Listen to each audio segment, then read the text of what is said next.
नमस्कार विद्यार्थी मित्र मैत्रिणींनो, मी नेहा पाटील. मी तुमच्या 11वीच्या वर्गात मनापासून स्वागत करते.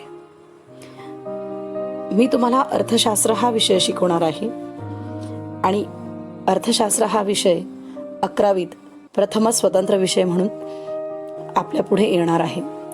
आणि त्यामुळे अर्थशास्त्र म्हणजे नेमकं काय, अर्थशास्त्रीय संकल्पना कशासाठी कामाच्या असतात, त्यांचा व्यावहारिक उपयोग कोणता, या सगळ्या घटकांचा आपल्याला सविस्तरपणे अभ्यास करायचा आहे.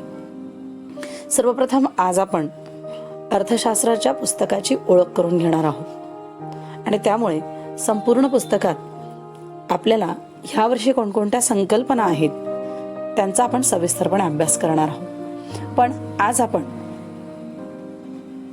संपूर्ण सिलेबसचा एक आढावा घेऊ. तुमच्या समोर तुमच्या व्हिडिओवर तुमच्या स्क्रीनवर अर्थशास्त्राच्या पुस्तकाचं मुखपृष्ठ फ्रंट पेज आहे.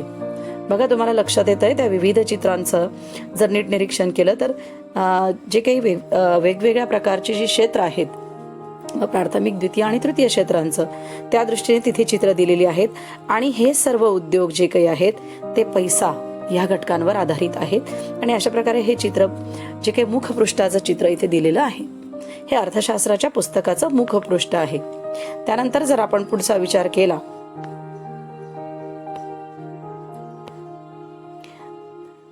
तर आपल्याला अनुक्रमणिकेकडे आपण येत आहोत.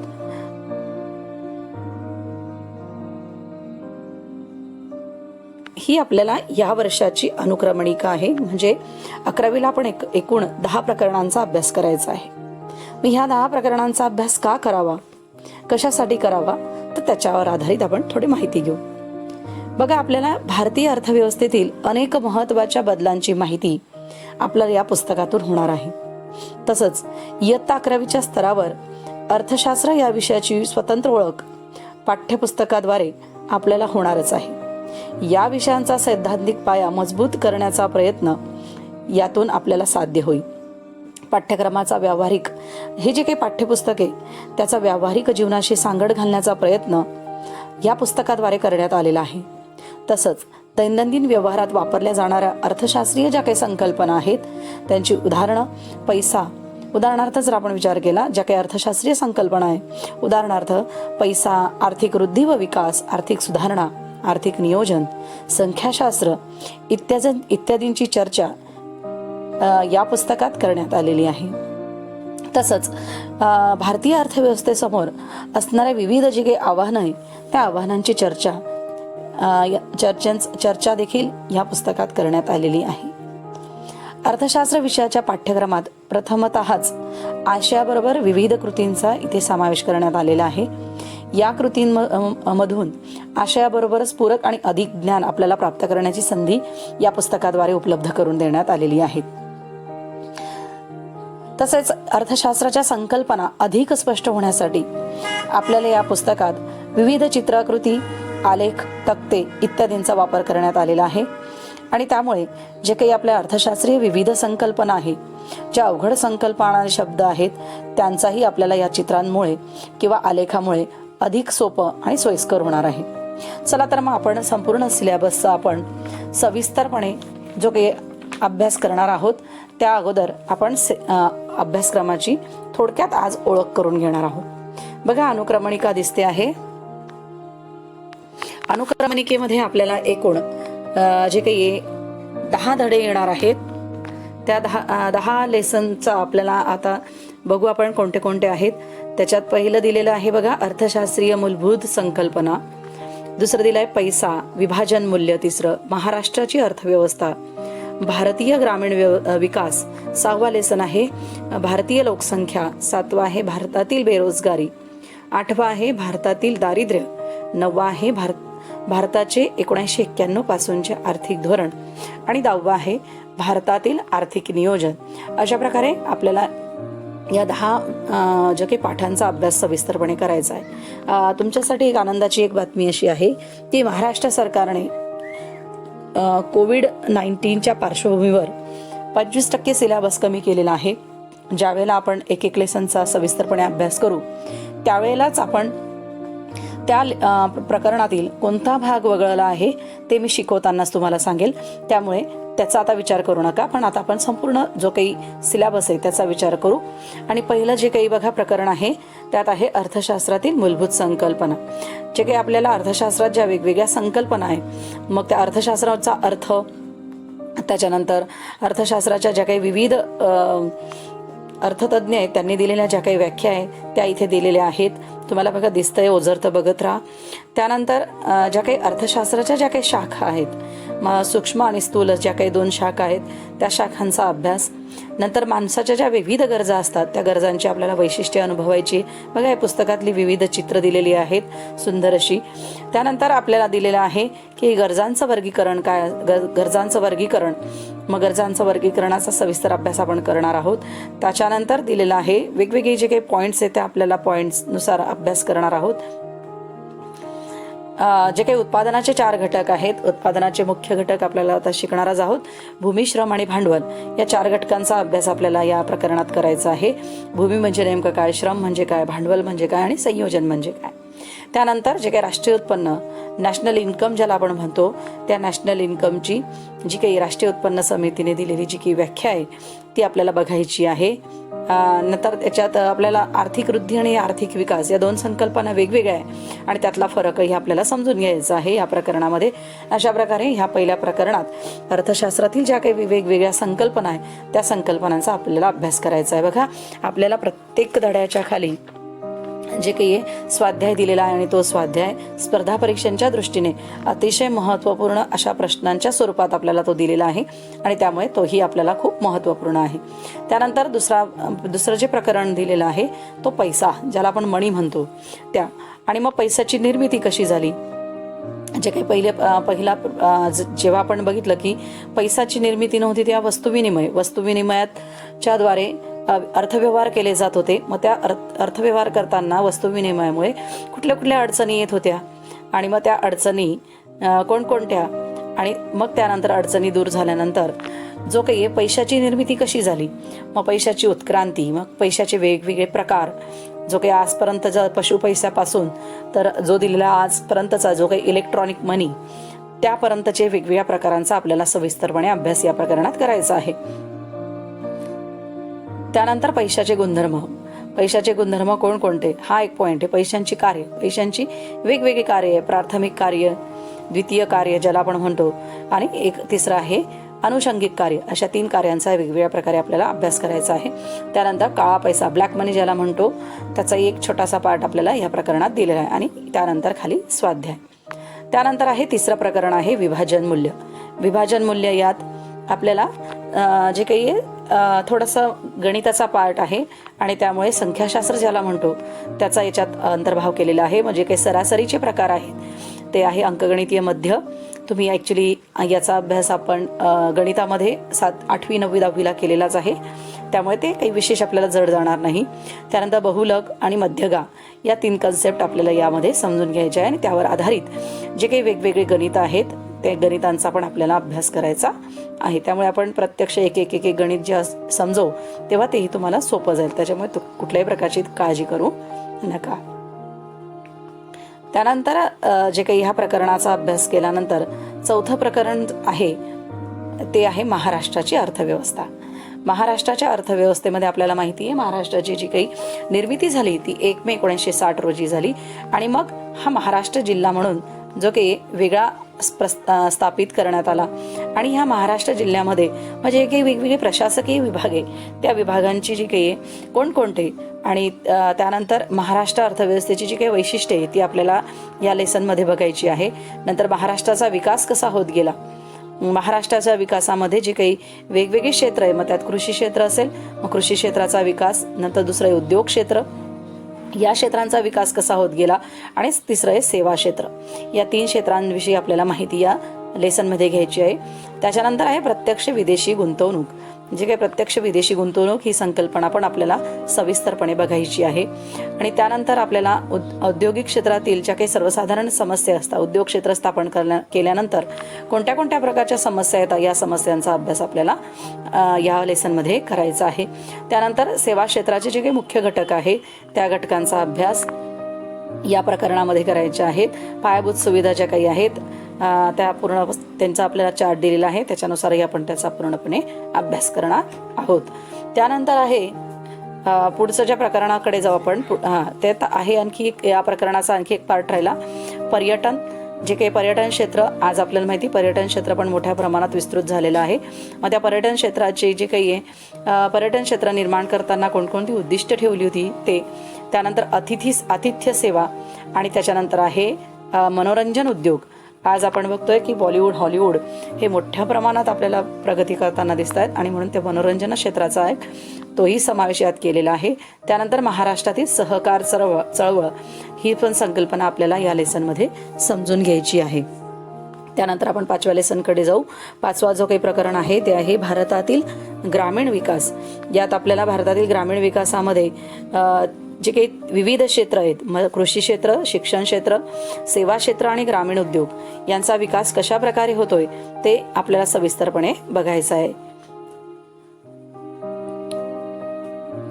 मग इथे दिलेलं आहे बघा, कृषी पुरवठ्याचे पतपुरवठ्याचे प्रकार, की कृषीला किंवा शेती क्षेत्राला कशा प्रकारे पतपुरवठा म्हणजे पैसा पुरवला जातो. मग तो अल्पकालीन असेल, मध्यमकालीन, दीर्घकालीन, उत्पादक, अनुत्पादक, अशा प्रकारे जे काही वेगवेगळ्या प्रकारचा जे काही पतपुरवठा या शेतीला केला जात असतो. भारतातील कृषी पतपुरवठ्याचे जे काही मार्ग आहे, की जे काही भारतातील शेती आहे त्याला कोणकोणत्या मार्गांनी पतपुरवठा होतो, तर ते आहे बिगर संस्थात्मक मार्ग आणि संस्थात्मक मार्ग. या प्रकारे आपल्याला या दोन घटकांचा, बिगर संस्थात्मक म्हणजे काय, सावकार आणि सावकारांकडनं घेतलेलं जे कर्ज असतं ते काय असतं, बिगर संस्था, जिथे संस्थेचा काहीही संबंध नसतो. आणि संस्थात्मक मार्ग म्हणजे काय, तर बँक वगैरे जे काही असतील, पतसंस्था असतील, सहकारी बँका असतील, त्यांच्याकडनं घेतलेला जो काही पैसा असेल त्याला आपण म्हणतो संस्थात्मक मार्ग. अशा प्रकारे आपल्याला त्याचा सविस्तरपणे आपण अभ्यास करूच. त्यानंतर पुढच्या प्रकरणाकडे आपण जाऊ. पुढचं प्रकरण आहे 6वं, भारतातील लोकसंख्या. आपल्याला माहिती आहे भारत हा जगातील श्रीमंत देश होणार आहे. कशाच्या बाबतीत, तर लोकसंख्येच्या बाबतीत. कारण आपण चीन या देशाला पण मागे टाकत 2021 मध्ये जी जनगणना होणार आहे त्यामध्ये भारतातील लोकसंख्या ही जगातली सर्वात जास्त लोकसंख्या असणारा देश आपला होणार आहे. आणि त्या दृष्टीने आपल्याला भारताची लोकसंख्या म्हणजे काय आणि ह्या लोकसंख्या चा दर काय होता, आजपर्यंतचा जो काही वृद्धी दर आहे तो वृद्धी दर या चार्टमध्ये दिलेला आहे. तो 1991 पासून तर 2011 पर्यंत जी काही जनगणना केली जाते त्यानुसार जो काही भारताची लोकसंख्या कोटीमध्ये दिलेली आपण जर बघितलं तर जी 1991ला 25.2 कोटी लोकसंख्या होती ती 2011ला 121.02 कोटी झालेली आहे. आणि आता जर आपण जनगणनेचा आकडा आला तर ती अजूनही वाढलेली दिसेल. अशा प्रकारे आपल्या लोकसंख्येचे वैशिष्ट्य पण या धड्यात अनुभवता येतील. त्यानंतर लोकसंख्या वाढीचे जे सिद्धांत आहे, माल्थस यांनी जो काही लोकसंख्या वाढीचा सिद्धांत मांडला आहे त्या सिद्धांताचा पण आपल्याला या प्रकरणामध्ये अभ्यास करायचा आहे. नंतर लोकसंख्या संक्रमणाचे टप्पे, विविध टप्पे जे काही आहेत त्यांचा आपण अभ्यास करणार. मग प्रथम टप्पा, द्वितीय टप्पा आणि तृतीय टप्पा किंवा तिसरा टप्पा अशा प्रकारे आपल्याला अभ्यास करायचा आहे. बघा, लोकसंख्या विस्फोटाचं एक सुंदरसं चित्र दिलेलं आहे आपल्यासमोर. त्यानंतर जे काही जन्मदराची कारणे, लोकसंख्या वाढीचा दर वाढतोय मग त्यामागची जी विविध कारणं आहे त्या विविध कारणांचा आपल्याला अभ्यास करायचा आहे. त्यानंतर मृत्यूदर आता कमी होतोय, मग मृत्यूदर कमी होण्याची कार्य, जन्मदर कमी होत नाही मात्र मृत्यूदर कमी होतो, मग मृत्यूदर कमी होण्याच्या विविध कारणांचा सविस्तरपणे अभ्यास आपण करूच. त्यानंतर लोकसंख्या विस्फोटावर प्रतिबंधात्मक उपाय, जे काही लोकसंख्या प्रचंड वेगाने वाढते आहे मग या लोकसंख्या वाढीवर प्रतिबंध लावला पाहिजे, थांबवली पाहिजे. यासाठी जे काही गव्हर्नमेंट आहे वेगवेगळ्या उपाययोजना करतं आणि त्या उपाययोजना कोणकोणत्या आहेत त्यांची पण आपल्याला सविस्तरपणे आपण माहिती घेणार आहोत. त्यानंतर लोकसंख्या हे मानवी संसाधन आहे. म्हणजे काय, तर मानवी संसाधन म्हणजे नेमकं काय, कारण लोकसंख्या ही असं म्हटलं जातं की राष्ट्राचा मौलिक स्रोत आहे आणि म्हणून तो एक मानवी संसाधन आहे. त्यांचा जर योग्य उपयोग केला तर निश्चितच त्यांचा उपयोग आपल्या देशाच्या विकासासाठी करता येईल आणि म्हणून आपल्याला लोकसंख्या एक मानवी संसाधन आहे याचा आपल्याला अभ्यास करायचा आहे. त्यानंतर आपण पुढच्या प्रकरणाकडे येऊ. पुढचं प्रकरण आहे भारतातील बेरोजगारी. अर्थातच भारतातील लोकसंख्या वाढ आणि भारतातील बेरोजगारी यांचा थोडासा काही प्रमाणात संबंध आहे. कारण लोकसंख्या वाढते त्या मानाने लोकांना रोजगार उपलब्ध होत नाहीये आणि म्हणून एका बाजूला बेरोजगार लोकांची टोळी निर्माण होते आणि आपल्याला दिसतंय की भारतामध्ये जो काही अनेक प्रश्न आहे त्या प्रश्नातला सर्वात मोठा प्रश्न जो आजही आपण सोडवू शकलेलो नाही तो म्हणजे भारतातील बेरोजगारी. आणि म्हणून बेरोजगारी म्हणजे काय, बेरोजगार कोणाला म्हणायचं नेमकं, त्याचा आपल्याला अर्थ बघायचा आहे. त्यानंतर मध्ये बेरोजगारीचे विविध प्रकार आहेत. बघा या छोट्याशा चार्टमध्ये तुम्हाला दिसतंय बेरोजगारीचे जे काही प्रकार आहेत. मग त्याच्यामध्ये प्रकार आहे ग्रामीण बेरोजगारी आणि शहरी बेरोजगारी. मग ग्रामीण बेरोजगारीमध्ये येणारी बेरोजगारी हंगामी बेकारी, छुपी बेकारी, तांत्रिक बेकारी आणि संघर्षजन्य बेकारी. ह्या बेकारी नंतर चक्रीय बेकारी आणि संरक्षणात जे काही हंगामी बेरोजगारी आणि छुपी बेरोजगारी हे ग्रामीण बेरोजगारीचे प्रकार आहेत. आणि शहरी बेरोजगारीमध्ये जर आपण पाहिलं सुशिक्षित बेरोजगारी, औद्योगिक बेरोजगारी आणि उद्योगांमुळे जी निर्माण होते ती परत बेकारी कोणती त्याचे प्रकार पुन्हा तांत्रिक बेरोजगारी, संघर्षजन्य बेकारी, चक्रीय बेकारी आणि संरचनात्मक बेकारी. अशा प्रकारे आपल्याला बेरोजगारीचे जे काही वेगवेगळे प्रकार आहे त्या बेरोजगारीच्या वेगवेगळ्या प्रकारचा अर्थ आपल्याला सविस्तरपणे समजून घ्यायचा आहे. बघा इथे या चार्टमध्ये आपल्याला राज्यनिहाय भारतातील बेरोजगारीचा दर दिलेला आहे. प्रत्येक जे काही आपल्या भारतातले जे वेगवेगळे राज्य आहे त्या राज्यामध्ये किती लोक बेरोजगार आहेत ह्या प्रति 1000 लोकांमध्ये जर 1000 लोकसंख्या धरली तर त्यामागे किती लोक बेरोजगार आहे याचा आकडा आपल्याला इथे आकडेवारी दिलेली. आता जसं आपण लोकसंख्या वाढीची कारणं बघितली होती तशीच बेरोजगारीची जी काही विविध कारणांचा आपल्याला सविस्तरपणे इथे अभ्यास करायचा आहे. आणि त्यानंतर भारतातील बेरोजगारी कमी करण्यासाठी शासनाने विविध उपाययोजना केलेल्या आहेत. मग त्या उपाययोजनांची आपल्याला माहिती या निमित्ताने आपल्याला मिळणार आहे. त्यानंतर पुढचं जे प्रकरण आहे 8वं प्रकरण भारतातील दारिद्र्य. ज्याप्रमाणे बेरोजगारी ही पण एक भारतातील समस्या आहे तशीच भारतातील दारिद्र्य, गरिबी ही पण एक भारतासमोरील मोठं आव्हान आहे. आणि ह्या आव्हानामध्ये दारिद्र्य हे देखील एक मोठं आव्हान आहे. आणि म्हणून दारिद्र्य म्हणजे नेमकं काय, भारतात जो काही दारिद्र्याचा अर्थ नेमका काय, कारण प्रत्येक देशनिहाय दारिद्र्याची संकल्पना ही वेगवेगळी आहे. आणि म्हणून आपल्याकडे दारिद्र्य रेषा या दारिद्र्याची संकल्पना, मग दारिद्र्याच्या संकल्पनेमध्ये जे काही 2 संकल्पना मांडल्या जातात, निरपेक्ष दारिद्र्य आणि एक आहे सापेक्ष दारिद्र्य. प्रत्येक देशानुसार निरपेक्ष आणि सापेक्ष दारिद्र्य वेगवेगळ्या प्रकारात आपल्याला आढळतं. आपण त्या संकल्पना समजूनच घेऊ ज्या वेळेला आपण याचा परिपूर्ण अभ्यास करू तेव्हा. त्यानंतर दारिद्र्याचे प्रकार ग्रामीण दारिद्र्य, शहरी दारिद्र्य अशा प्रकारे वेगवेगळ्या दारिद्र्यांचे जे काही प्रकार आहे त्या प्रकारांचा आपण अभ्यास करणार आहोत. नंतर भारतातील दारिद्र्याचा विस्तार, दारिद्र्याचा जो काही दारिद्र्याची कारणे, ज्याप्रमाणे लोकसंख्येची किंवा बेरोजगारीची कारणं होती त्याच प्रमाणात दारिद्र्याची कोणकोणती कारणं आहेत त्याच्यात बघा लोकसंख्या विस्फोट म्हणजे लोकसंख्यावरच आधारित हे सगळ्या ज्या काही समस्या निर्माण झालेल्या आहेत, बेरोजगारी असेल किंवा दारिद्र्य असेल, आणि ते एक महत्त्वपूर्ण कारण आहे असं मानलं जातं. त्यानंतर शाश्वत विकासाचे ध्येय, ऍक्च्युली हा पार्ट आपल्याला यावर्षी 25% कमी केलेला आहे. त्यानंतर दारिद्र्याची निर्मूलनाचे सामान्य उपाय, दारिद्र्य कमी करण्यासाठी आपण कोणकोणते उपाय योजले पाहिजे ते या प्रकरणामध्ये आपल्याला दिलेलं आहे. बघा तुमच्यासमोर कार्ड दिसतंय, जे काही आपल्याला रेशन कार्ड असतं ते पांढरे, केशरी आणि पिवळं अशा प्रकारचं कार्ड दिलेलं आहे. पण आताच्या गव्हर्नमेंटने ह्या प्रकारची रंग आता काढून टाकून त्याच्यावर फक्त नंबर दिलेले आहेत. त्याच्यामुळे आता हे कदाचित रेशन कार्ड आपल्याला असे पांढरे, केशरी, पिवळे दिसणार नाहीत. त्यानंतर 9वं प्रकरण आहे भारताचे 1919 पासूनचे आर्थिक धोरण.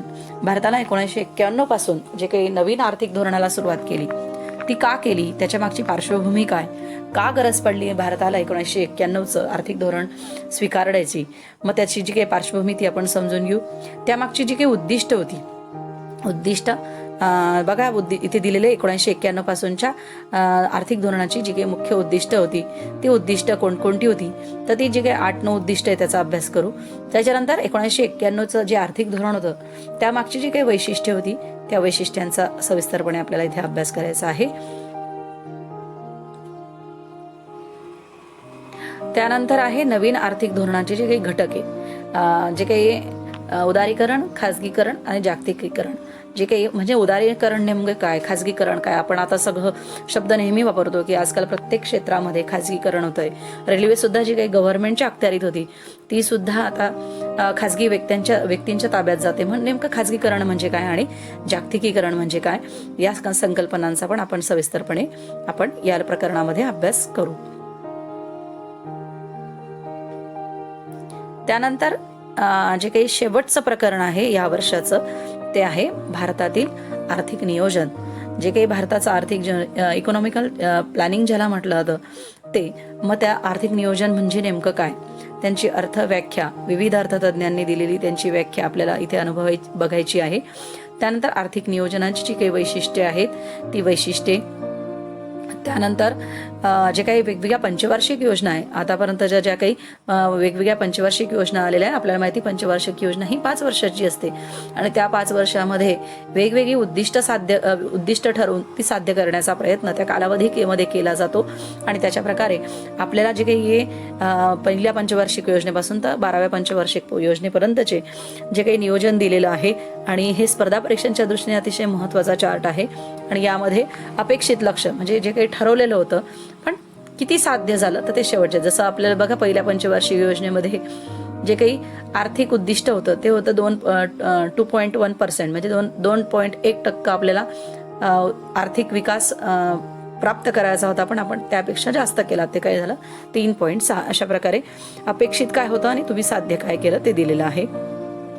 आणि आपल्याला फक्त या प्रकरणामध्ये 12वी जी काही पंचवार्षिक योजना आहे 2012 ते 17 या कालावधीमध्ये जी काही पंचवार्षिक योजना दिलेली होती त्या योजनेची जी काही उद्दिष्ट होती त्या एकच योजना आपल्याला या प्रकरणामध्ये दिलेली ती 12वी योजना.